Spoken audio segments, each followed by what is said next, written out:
Dr. Adam Hayes leaned back in his chair, the dim light of the observatory flickering overhead as the numbers on his screen blinked with a lack of excitement. The only noise in the room was the rhythmic tap of his fingers on the keyboard, a mechanical sound that seemed to echo his mood. This was supposed to be the breakthrough, the thing that would prove all his years of work worth something. But instead, Adam had been sitting in this tiny observatory for the better part of a week, staring at data that made no sense. Cosmic radiation. A strange burst. Minor disruptions in the fabric of space-time, all recorded by his instruments. Another failed experiment. Another wasted night. Maybe if I just... Adam muttered to himself, trailing off as his eyes wandered to the coffee cup that had been sitting untouched on his desk for hours. He had meant to drink it, of course, but had forgotten. The same way he forgot to care about his experiments. It wasn't that Adam hated physics. It was just that lately, it seemed like the universe had no interest in his curiosity. No interest in his research. No interest in him. At least, that's how it felt. But Adam wasn't one to complain. He preferred humor over whining. Leaning forward, he squinted at the data again, muttering to himself, cosmic radiation, radiation on Earth, radiation on me. Yeah, that checks out. Radiation. So exciting. He let out a dry laugh, glancing at the clock on the wall. It was nearly midnight. Another full day of wondering if he would be remembered for anything other than the scientist who spent too much time in an empty room, analyzing glitches in the universe that no one cared about. But just as he was about to close the terminal and call it a night, something strange happened. The air seemed to shift. For a brief moment, the room grew colder. The hairs on the back of his neck stood on end.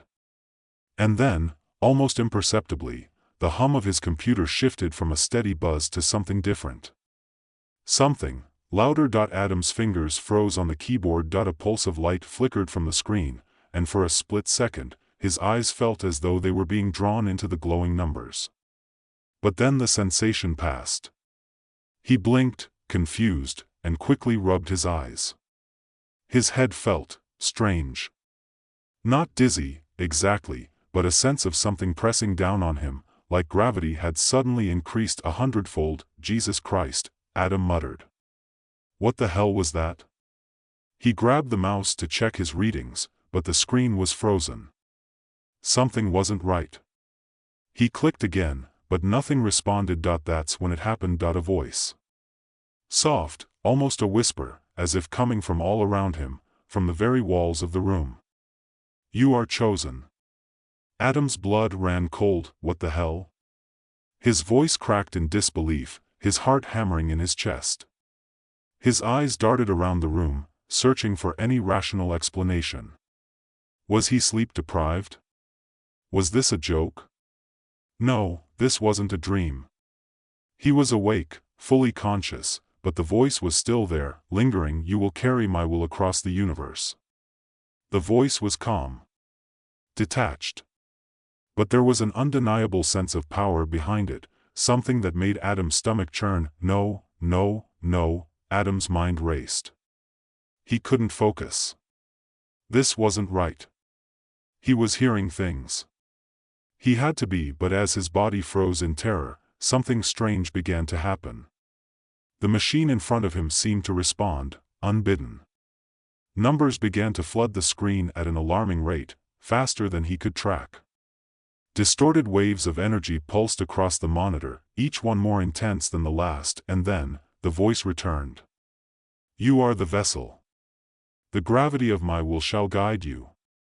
Adam stood up abruptly, knocking over his chair as he scrambled backward, his breath shallow and quick.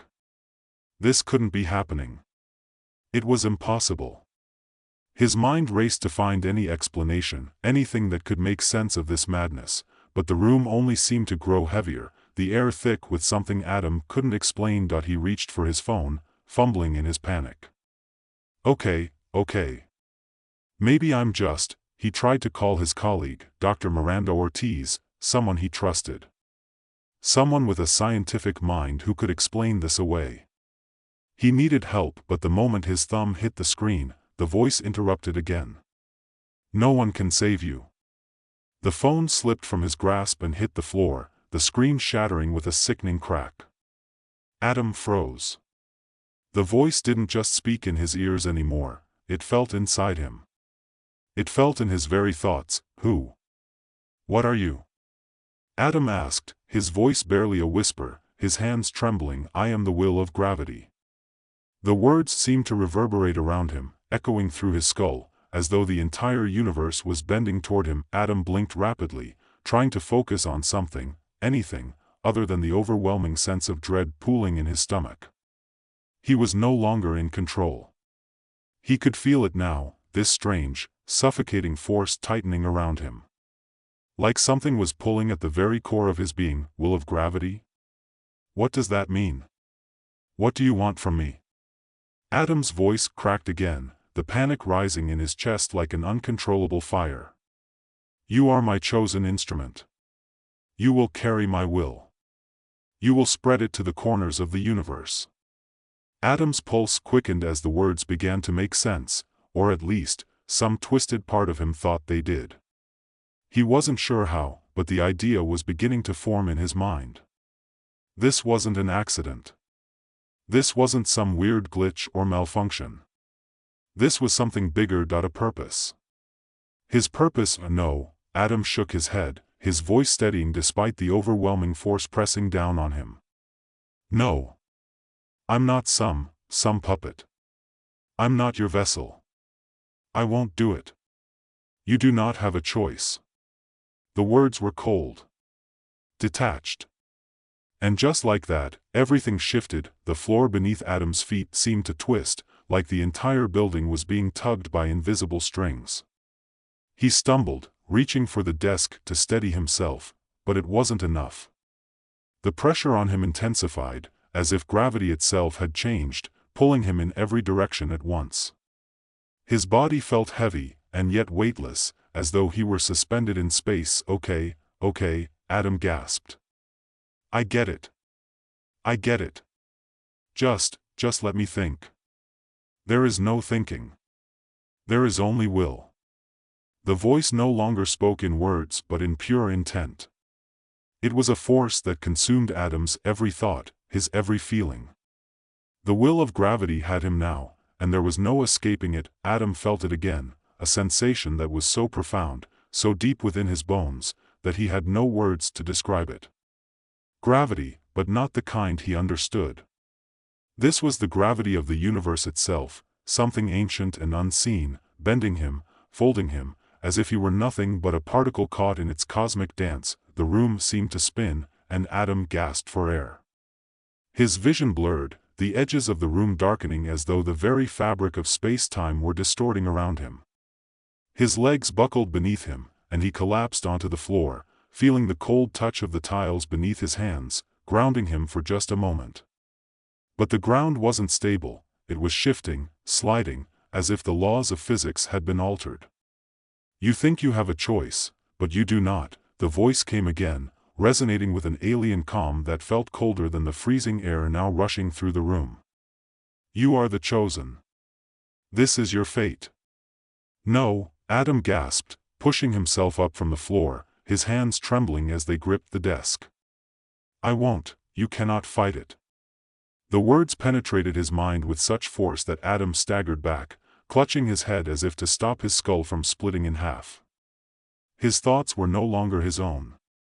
The gravity, the will, was reshaping him, remolding him into something new. It was a presence, an inescapable force that was at once terrifying and undeniable. His body refused to obey.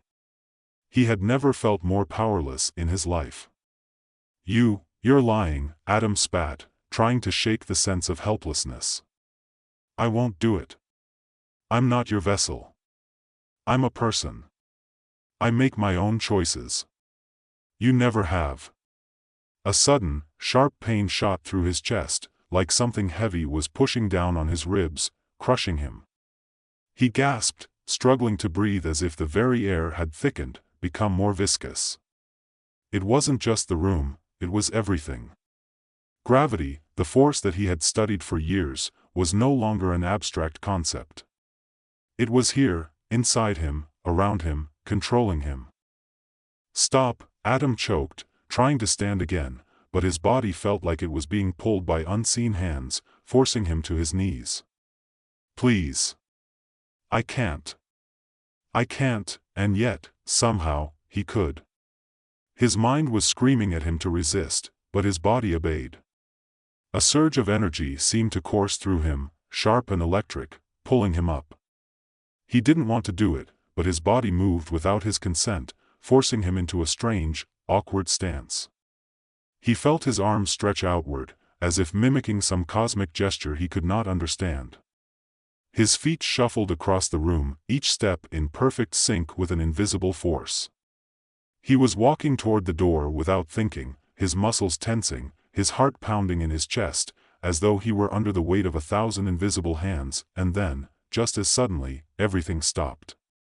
The pressure lifted. The air, once thick and stifling, was breathable again, and Adam collapsed back onto the floor, gasping for air. His chest burned as though he had been holding his breath for too long. "You will not win." Adam's mind spun, trying to make sense of it all. His thoughts felt scrambled, disconnected, but the voice, the will, was ever present. He could feel it now, coursing through him, like blood through his veins. Every part of him was alive with it, suffused with it. It was no longer just in his mind, it was in his body, in every molecule of his being. It was the gravity that held the stars together, the force that governed the universe, and now it was controlling him. He could feel the pull, the subtle tug that guided him towards something he couldn't see, something far beyond this room, beyond Earth. "Why me?" he whispered, his voice hoarse. "Why me?" "Because you are the one."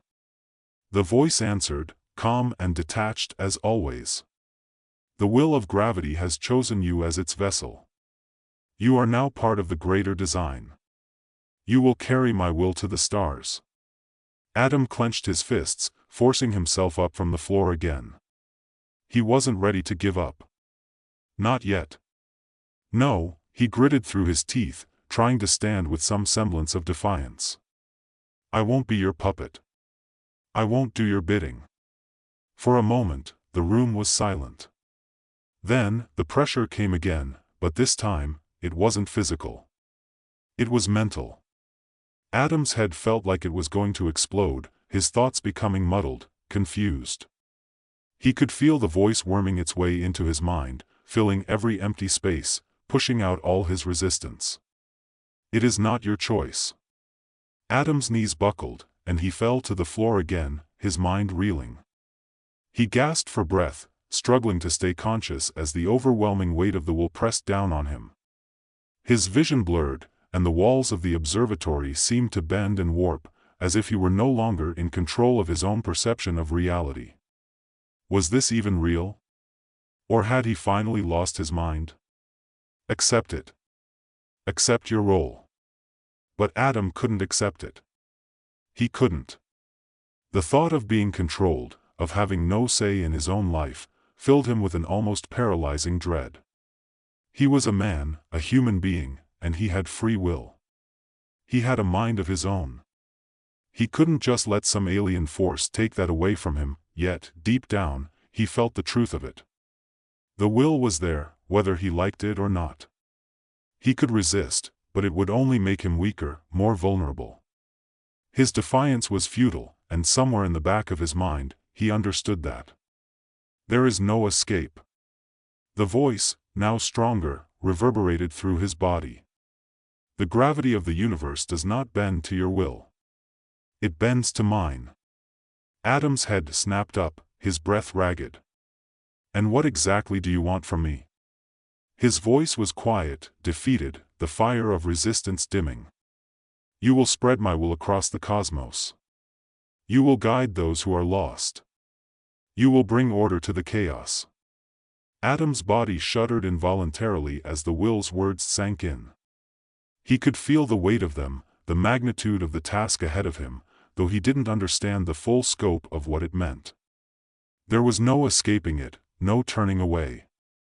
Whatever the will wanted, he would do. It was no longer just a cosmic force, it was inside him.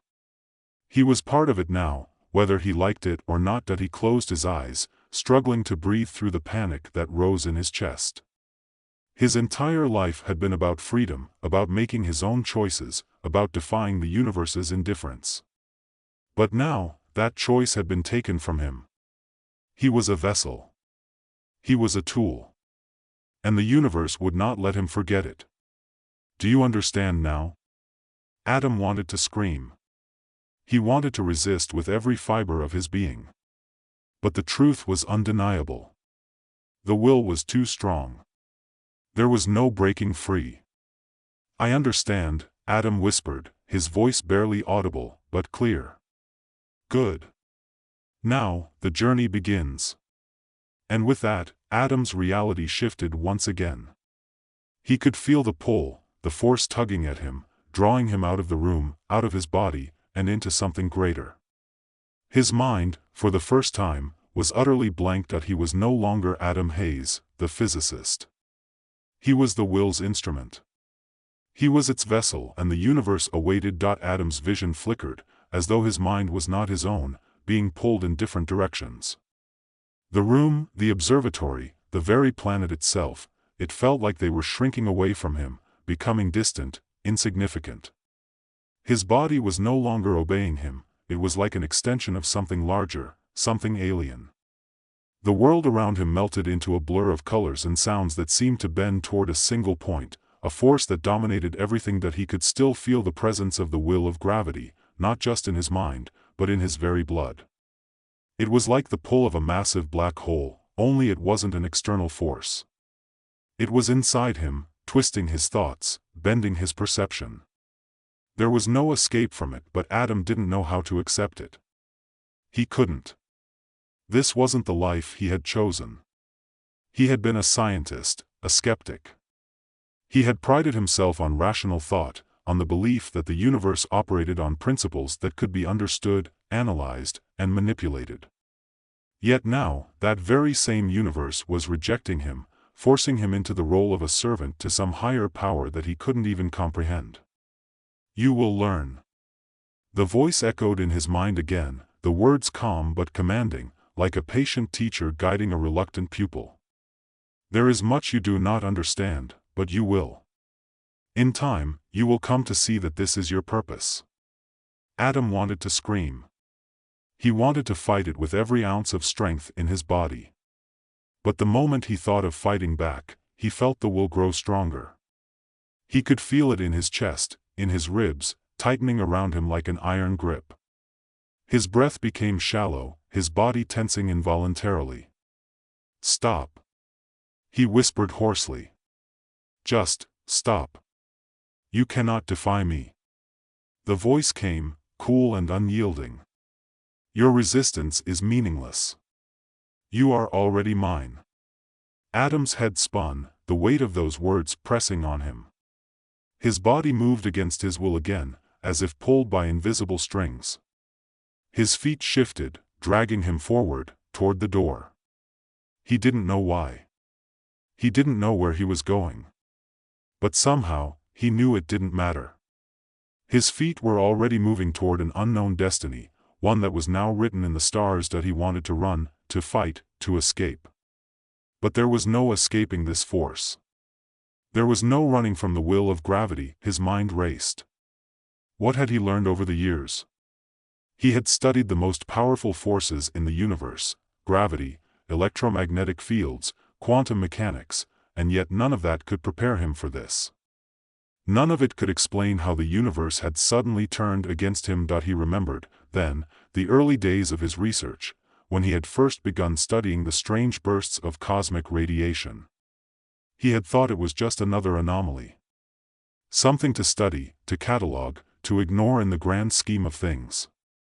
But now he knew that radiation had not been some freak accident.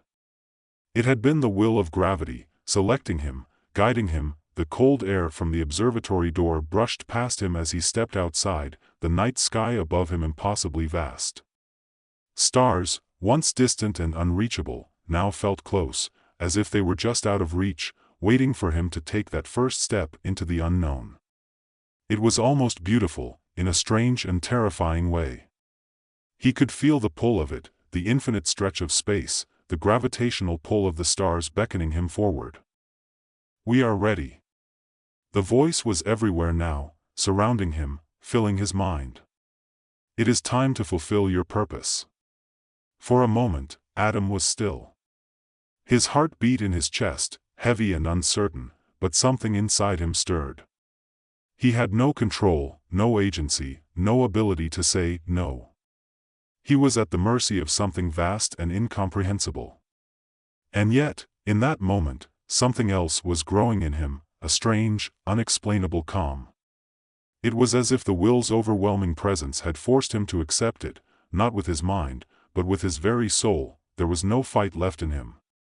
He was no longer Adam Hayes, the man who had questioned everything, the scientist who had sought to explain the universe. He was something else now. "It is time." The voice echoed again, as though it were saying those words for the first time. "You will be the instrument of my will. You will carry it across the universe, to places where no human has ever gone. You will shape the stars, shape the galaxies, and bring order to the chaos."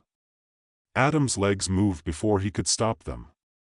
He was walking now, but it was not his own doing.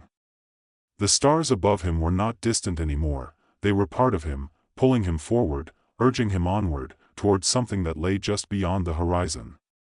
He had no choice but to obey. The will was too strong that he could feel the gravity shift again, like a massive wave rolling through him. It wasn't physical. It wasn't something his body could resist. It was mental, emotional, spiritual. Every part of him was now aligned with this force, his thoughts no longer his own, his body merely a vessel for the will's desires. He was moving toward the stars, toward an unknown future, but somewhere deep inside him, there was a flicker of resistance. A tiny part of him that remembered who he was. The man who had chosen his own path. The man who had defied expectations, who had asked the universe questions it couldn't answer. He wanted to believe he still had a choice, but the will was overwhelming, unyielding. The voice that had once been a whisper now filled his mind completely. "You are mine, Adam Hayes. You always have been."